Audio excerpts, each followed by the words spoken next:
Well, first biblical reference of horses is Joseph receiving horses from people in return for, and receiving their cattle and so on, in return for food during the famine in Egypt. So that's a long way back. And that's, what's it now? I think it's 47 of Genesis, verse 17. But why did these people, what made Abraham leave Ur of the Chaldees? Well, according to the Bible, he had a word from God. Get thee up, leave, and I will prosper you. Did he travel on horseback? Well, he may have had a horse, perhaps the wealthy had horses. But horses weren't going to be used for pulling carts. Not if you, it's okay up the steps, grassland, flat. But if you're in more mixed terrain of the Promised Land, if you like, Palestine and nearer to the Mediterranean and so on, and you're going to carry your goods there. He's moving, he's migrating, remember, and it's a whole tribe that's migrating by the looks of it, a whole extended family to say the least. I mean, it has to be in order to be safe, because you could come across all sorts of groups of people that might want to take all you've got and leave you dead, So for security, you've got to move as a big band of people. And, well, he moves his stuff by camel.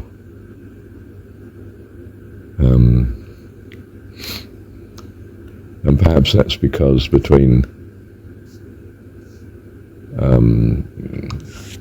Tigris, Euphrates, to get to, well, for argument's sake, the River Jordan, Sea of Galilee, or anywhere like Canaan, you've got to cross desert, and perhaps horses aren't too good for that, whereas camels are.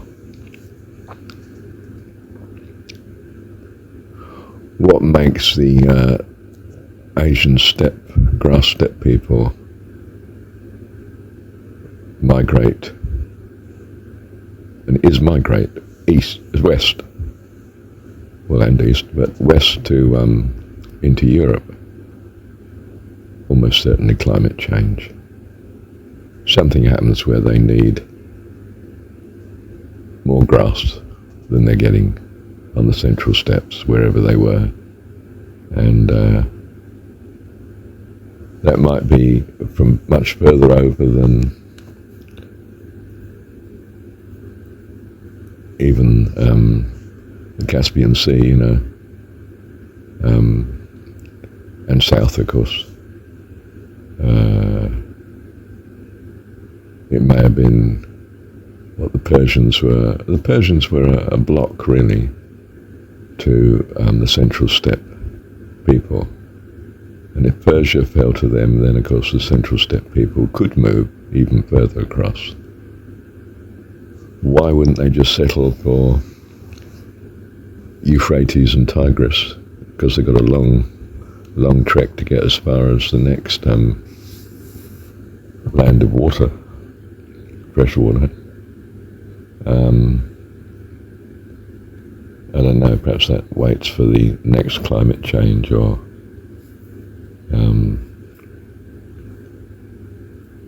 perhaps they don't. They skirt north around Persia and enter northern Europe and influence, of course, what we now, influence to say the least, wipe out 90% of the, perhaps 90% 90% of the North European population, and what we call Norse are Central Steppe people. Scythian, Yamnara, is it? Horsemen of the Central Steppes.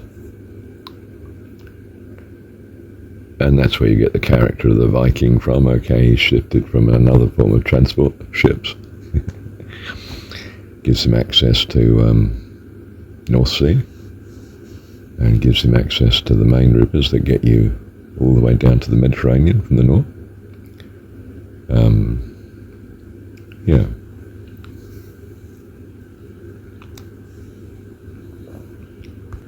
Transport is a key. Transport was a key for Egypt.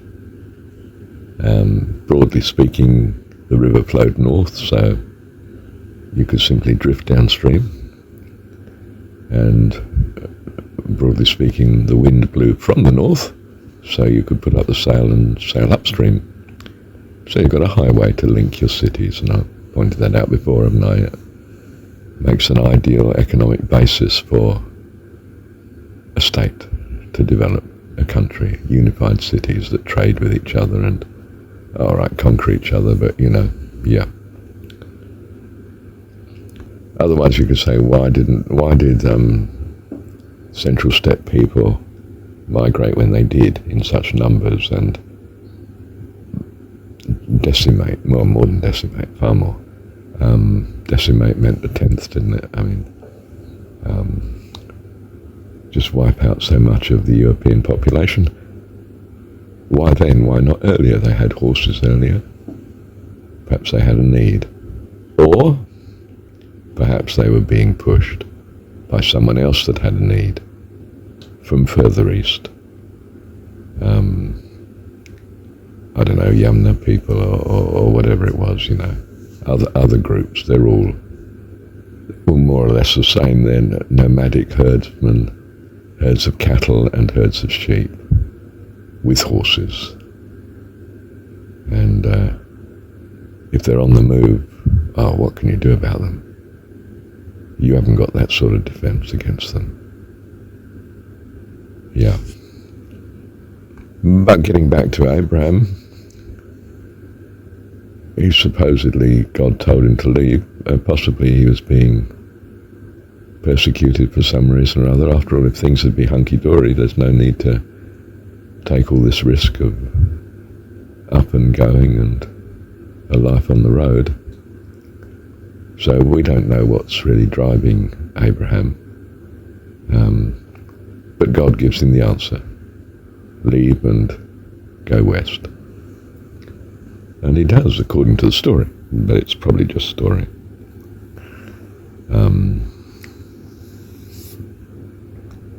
And perhaps it's because these people want to say that their history shows that they're Central Steppe people and mighty warriors, not just a vassal buffer state between superpowers of, Egypt, Persia, and say the Hittites of what's now Turkey. And of course the Old Testament story is that, really everything from the Far East is bad. Even though we've come from there, Abraham was from there. So the story gets adjusted as we go down through time, doesn't it? And perhaps from Abraham's point of view it was bad because he was thrown out, perhaps. I would imagine he was escaping for his life if he moved with his entourage, and it had to be with his entourage. Nobody would have taken those risks for fun if everything was hunky-dory and fine and happy days. He was being pushed. And now and again we need to be pushed. Thank you, Heavenly Dad.